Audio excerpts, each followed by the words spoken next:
Our next speaker is Anna Goodwin. She's a medical oncology consultant. She's based here in Hamilton, New Zealand.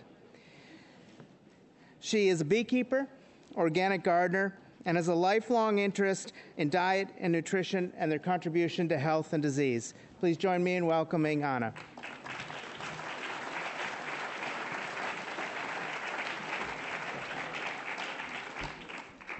What do you say after Don Huber?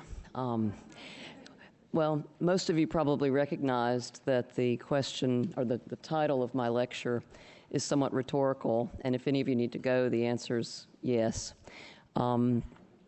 So I will elaborate on that a little bit further, but I would like to thank the organizers for allowing me this chance to share the stage with my heroes and my heroines. This has been truly an honor to be here. I hail from America, as you might have gathered. Don and I have a slightly different accent, but you can tell we ain't from around here. Now, I came here in 2009 because I recognized the ugly face of corporate fascism in my country that I love, but we've lost our democracy in America, and it happened while Americans were asleep. And when I arrived here, I was quite distressed to realize that some of the same forces are very much at work in your own culture. And my hope today is that these words that we've heard will actually take on a new meaning to us and become life in our hearts and in our lives, because the life of the planet really does depend on it. The words you heard today we need to own them, and we need to change our world.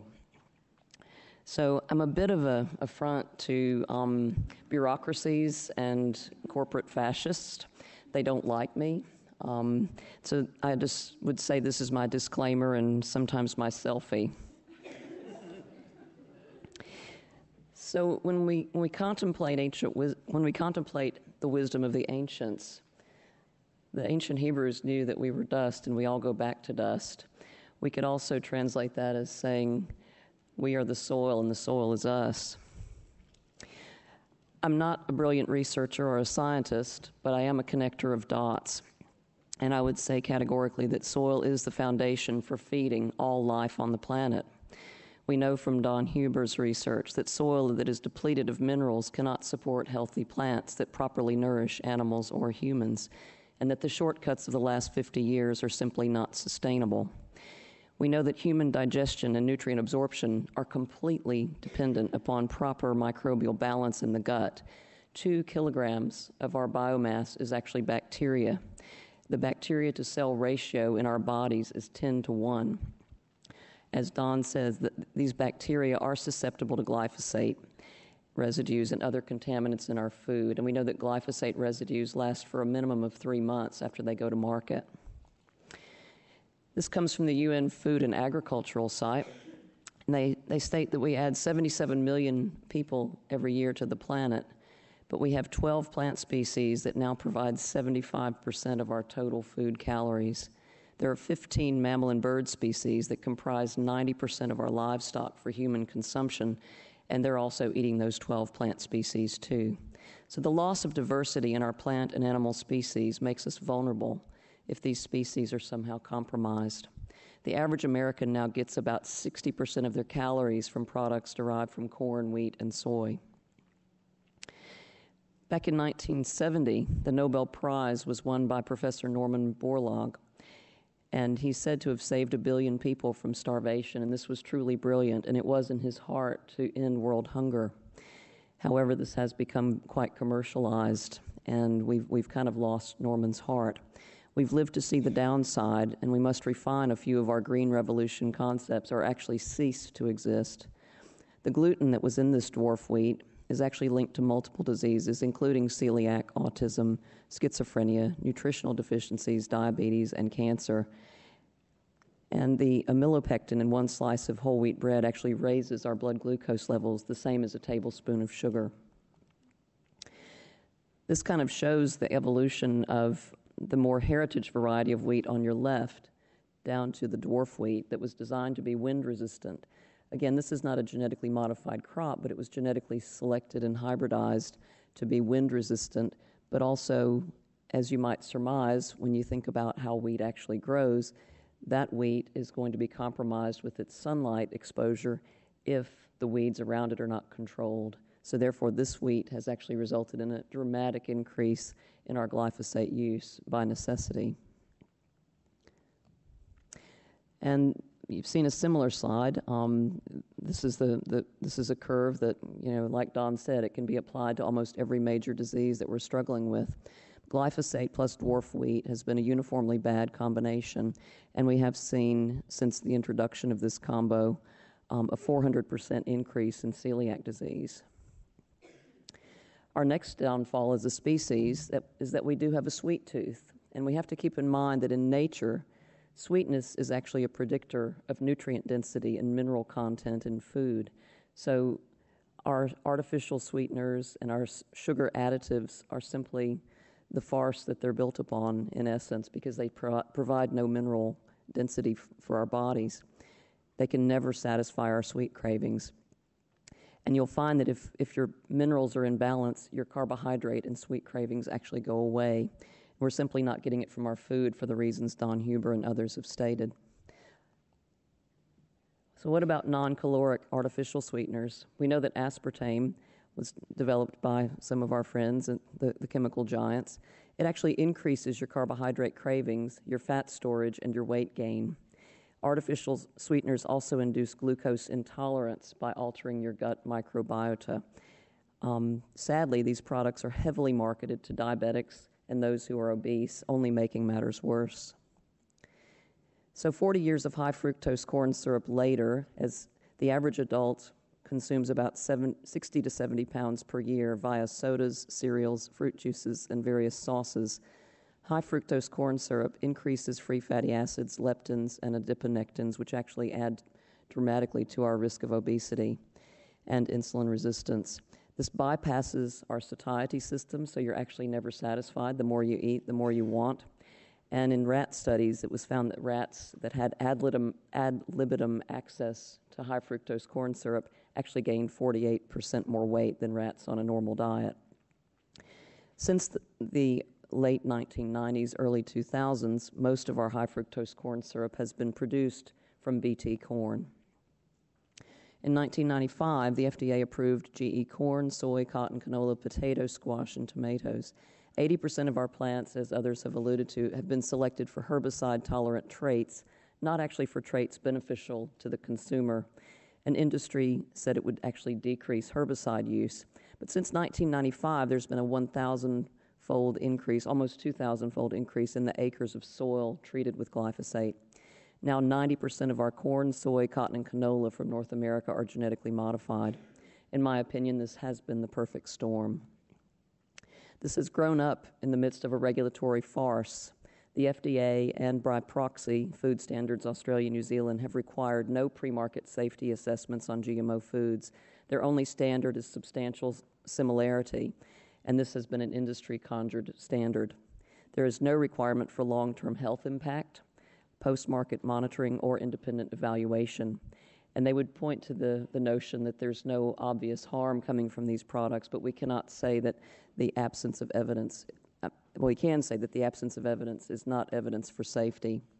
The complete lack of oversight of giant biotech companies raises this significant question of conflict of interest and or profound ignorance. What about obesity? Are we getting fatter? The Lancet just published this last May, and it was reported in New Zealand about 2 weeks ago that, we're in line to become the fattest nation on the planet, and it's only because we've stapled our future to that of America. There are about 1 million New Zealanders who are classified as obese, which is a body mass index greater than 30. 33% of our 10 to 14-year-olds in New Zealand are classified as overweight or obese. Worldwide, we have almost 2 billion people that are classified as overweight and 600 million who are obese. The World Health Organization says this is one of the most important preventable causes of morbidity and mortality of our time. And as Don alluded to, all of our big killers have much in common, and it all involves our diet. You can point to cancer, cardiovascular disease, obesity, and diabetes. And these are just some of the diseases associated. I sort of cherry-picked these diseases because they're the most common things we see in medicine. But I also was made aware of the epidemic of polycystic ovarian syndrome that's evolving. And one study that I found, up to 50% of adolescent girls in some communities have polycystic ovary disease criteria. In particular, endocrine-related cancers are highly, very much increased in patients who are obese, and this includes cancers of the uterus, colon, breast, biliary tract, and prostate. And we know that metabolic syndrome is also associated with obesity, and this is a spectrum of insulin resistance, hypertension, hyperlipidemia, inflammation, and also increased clotting risk. From 1988 to 1994, there was a 90% increase in metabolic syndrome, and that's only gone straight up since that time. Currently, it's estimated that 50 million Americans are affected. 80% of adults with type 2 diabetes have diagnostic criteria for metabolic syndrome. And we know that Blacks, Pacific Islanders, Polynesians, and American Indians seem to be genetically predisposed to this. The economics of food often leads people of color, if disadvantaged, to consume the food that is uniquely the worst for them. When I started my oncology practice in 1997, the majority of America only had about 10 to 14% of its populace in each state as classified as obese. 10 short years later, we have 20 to 24% of the majority of our nation classified as obese. 3 short years later, it's almost to 30% and about a third. And this is data from the CDC. I had the privilege of hearing Grant Schofield lecture at a recent Science of Nutrition meeting, and he stated that the epidemics in obesity, diabetes, cancer, and neurological disease are metabolic diseases that have a nutrition component underlying their causal physiology and treatment and secondary care. These diseases are linked in a unified theory of metabolic function. Hyperinsulinemia is a direct or indirect cause provoked by so-called healthy, high-carbohydrate diets. So if we want pigs or humans to lose weight, we feed them fat. If we want pigs or humans to gain weight, we feed them corn. Insulin is highly conserved among all living species. It's designed to help us conserve calories in periods of starvation. It's secreted during times of nutritional deprivation to prevent the burning of calories. It's also known as the hunger hormone. Hyperinsulinemia in your grandparents is associated with similar metabolic derangements in grandchildren. We're a little bit like nested dolls because the gametes in the baby of your grandmother, those are the grandchildren. We're just the little nested dolls. And so the amount of insulin in your grandmother's body determines your susceptibility to various diseases like diabetes and metabolic syndrome. We are not only affected by what we eat, but what our grandparents ate, basically. The low-fat paradox has been very interesting because we're now fatter than ever since the war on dietary fat began, because simultaneously we increased our intake of carbohydrates and high fructose corn syrup. So it's not fat that makes us fat unless it's ingested with excess carbs. Cholesterol doesn't actually cause heart disease unless it's oxidized. And if you don't smoke, the way you get oxidation is to consume excess carbohydrates. And therefore, the low-fat dietary recommendations have resulted in increased carbohydrate intake, especially sugars. So how do you lose weight? Is it better to be on a low-carb or a low-fat diet? And this is a recently published study that showed that in the low-carbohydrate group, the subjects lost 5.4 kgs and also had lower cholesterol, body fat composition, and an increase in lean body mass. You can lose weight on a low-fat diet, but not nearly as effectively and with no cardiac benefits. Campbell and Campbell in the China study, I like their principles 7 and 8. Nutrition that is truly beneficial for one chronic disease will support health across the boards, and I think that's true because it's very easy to get bogged down in which diet should I be on, which one is best. And it's true that good nutrition creates health in all parts of our existence because every part is interconnected. Our nutrition depends upon the nutrient density of the food we ingest. It depends upon the microbiota of the gut. It depends on the gut permeability, and we need to have the right permeability and that it should allow in what we need for our nutrition and keep out that which is toxic. We've been evolving our mucosal tolerance for thousands of years, but in the last 50 years, we've added about 100,000 new chemicals to our diet, and it's no wonder that we're having a tummy ache. So are we malnourished? There is a lack of mineral content in our food due to failure to replace what's used by crops and chelated by herbicides. There's an inability to synthesize and absorb nutrients due to the poisoning and destruction of our digestive system and its microbiota. This is being manifest as an epidemic of gluten sensitivity, leaky gut syndrome, and otherwise unexplained emergence of bowel pathogens such as vancomycin-resistant Enterococcus and Clostridium difficile. Keep in mind these are pro-inflammatory bugs, and most all major diseases also have inflammation as a basis for their origins. We are deficient in vitamins and minerals. Magnesium is key. It's vital to over 300 biochemical pathways in the body. Many of them either predispose or help in your resilience to various diseases, including diabetes and cancer. 80% of cancer patients actually have a tissue magnesium deficiency when looked for. Cancer patients are also deficient in iodine, organic sulfur, vitamin D, calcium, and selenium. And we actually are the soil. We are totally dependent on these things for our existence. I found Bt corn to be very interesting in its mechanism of action.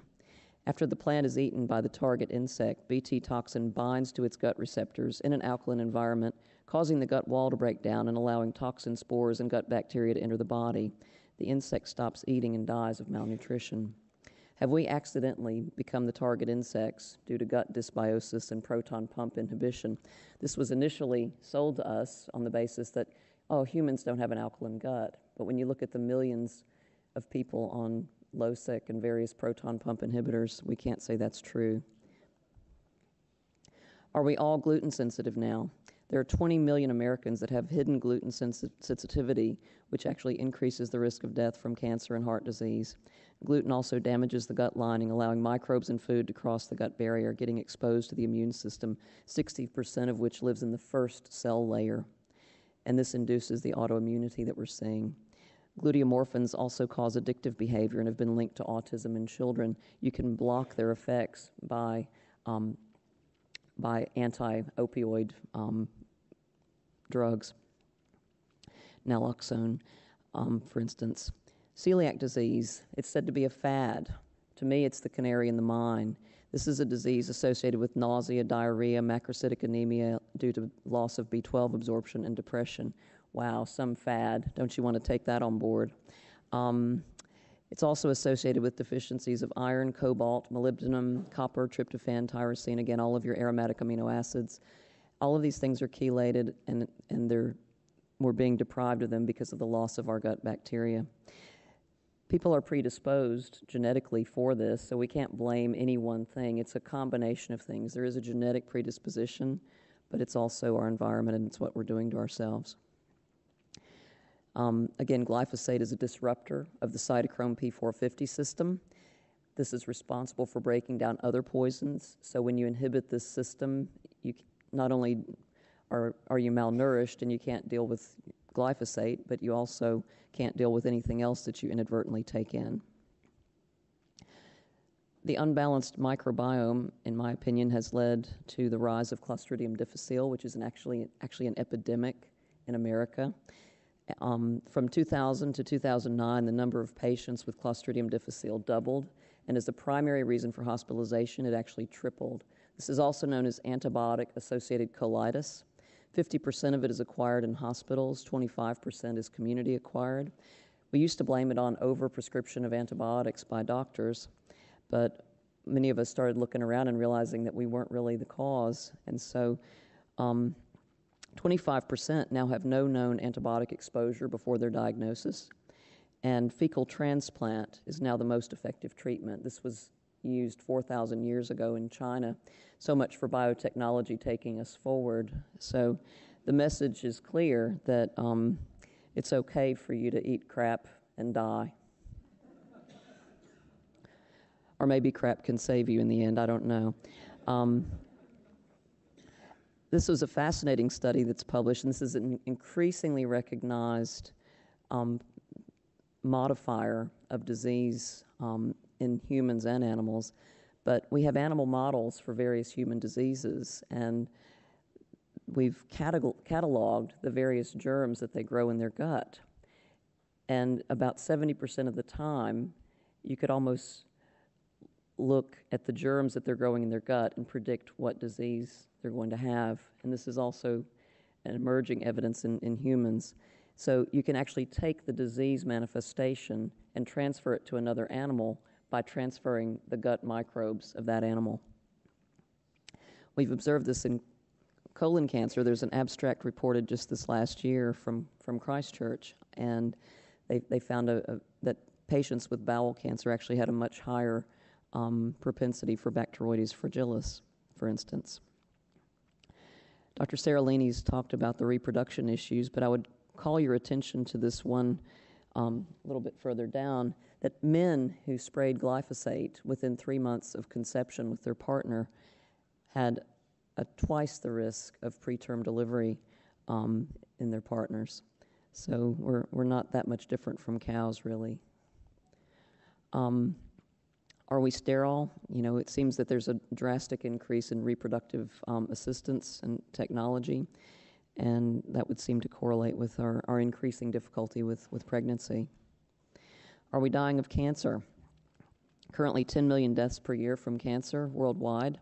This is slated to go up to 15 million by 2020. That's not that far off. The majority of cancers are thought to be preventable through modification of diet and lifestyle. They don't like to tell us to change our eating habits. And when we started looking at these various things, the various bodies that talk about what you can do to empower yourself with cancer just stopped talking about diet. And we stopped hiring epidemiologists at universities, and it's hard to get this information out to the public anymore. There are 1 million colon cancers per year worldwide, with 500,000 deaths, and similar statistics for breast and prostate. About 5% of these diseases are due to inheritance, and 95% related to food and environment. It's really easy to avoid smoking. So if we take smoking out of the equation, that leaves diet, and inflammation is the major cause of cancer deaths, apart from hepatitis in some of the developing world. So this was just published last week. If you were born after 1960, there's now a 50% likelihood of you getting cancer. I think it's time to change something. We are indeed what we eat, and as Professor Huber said, our gene expression is determined not so much by the gene sequence, but in its context and what is present around the gene, what nutrients are there, what things are not there that should be. This whole scientific field is one of the biggest exploding areas of information, and it's called epigenetics. And this determines actually whether or not we manifest health or disease. You can actually have a bad gene, and you can suppress it through epigenetic modifications. One carbon transfer is actually vital to gene regulation, and so I spend a lot of time checking patients' B12 levels, and we found that the majority of our patients have a level less than 400. In America, this is classified as deficiency, but New Zealand lowered the ball and said they're not deficient unless you're 200 or less. So the at-risk population includes basically anyone eating processed food, anyone with bowel dysfunction, and with inadequate commensal bacteria in the gut. In addition to gene expression, B12 is vital to proper cognitive function and blood production. I get really sad and disempowered when I read the epidemiologic factors now that say that you really can't help your risk of getting cancer. You're at risk for prostate cancer if you're a man and getting older. Well, I'm sure most men in the audience would say, well, that can't really help either one. And same is true of having breast cancer, colon cancer, and this is just a totally disempowering argument. And I believe that we do have much more power in our hands than we're being told by some of the academic institutions that have been sold out to big corporations. So just keep eating your industry-endorsed diet, don't ask any questions, and ignore the wizard behind the curtain. There have been several speakers to talk about xenoestrogens and endocrine disruptors. but it's interesting to think how prevalent these things are in our diet. Before leaving home every morning, the average woman has adorned herself with about 190 different chemicals. In New Zealand, cancer is the leading cause of death. 1 in 3 of us are going to die of it. We have the highest incidence in mortality from prostate cancer in the world, and Maori women have the highest breast cancer death rate in the world. Our bowel cancer rate rivals among the highest in the world as well. U.S. Consumer Reports in 2014 said that 92% of Americans surveyed wanted GMOs labeled and 72% wanted to avoid them altogether. I think the sentiment in New Zealand is very similar. In America, we have the DARK Act that's knocking at the door, and it's an act that will prohibit states from enacting their own GMO labeling laws. In 2003, there was convened an independent science panel, and they made the case for a GM-free, sustainable world. And they summarized overwhelming evidence at that time for an immediate ban on GM foods. They found unacceptable the lack of critical public information on science and technology, the lack of public accountability in GM science, in the GM science community, suppression and vilification of scientists, and the conveying of who were conveying information that was deemed harmful to industry. Multiple conflicts of interest. We've seen the mass exodus of people working for government who then find nice, cushy appointments in industry. And we also have the evolution of the Codex Alimentarius, which actually started in the 60s, but it's evolving now into sort of a strong-arm food control program that has the potential to protect us right out of our ability to grow our own food. So watch this space very carefully. It's part of the United Nations international initiative to protect the world food supply. It seeks to regulate seeds and genetic material, but Monsanto operatives seem to be guiding the process towards their own seed monopoly, which will be addressed more tomorrow. Monsanto is now protected by the U.S. government from legal action in the United States, and if the TPPA is signed, it will also protect them in New Zealand. We have this interesting biosecurity phenomenon where we have our Ministry of Primary Industries having various regions of the country respond to the presence of a male fruit fly. Last January, we had a single male Queensland fruit fly seen somewhere north of Auckland, and all of the residents in the region were told they needed to put their gardens in the bin. So the majority complied. And I was a bit skeptical. I wondered at the time if this is sort of a test to see how compliant we'll be when the time comes for them to implement these biosecurity measures that somehow involve all the residents having to put their garden in the bin. Are we not more at risk from poisons and untested frankenfoods than a little insect that causes spots on our plums? And has our Minister of Primary Industries literally strained at a gnat and swallowed the camel, to borrow another biblical phrase? So what is really the biggest threat? Is a pest really a pest simply because industry and their government minions say so? Maybe we should reframe our whole concept of what constitutes a pest or a weed. It's all in a matter of perspective. I got curious about what a pest is. Wikipedia says it's any organism which is invasive or prolific, detrimental, troublesome, noxious, destructive, a nuisance to other plants or animals, human concerns, livestock, or wild ecosystems. It's organisms that cause nuisance and epidemic disease associated with high mortality. According to the U.S. Supreme Court, a corporation is a person, which is an organism, and by this definition, Monsanto itself may be the biggest pest on the planet.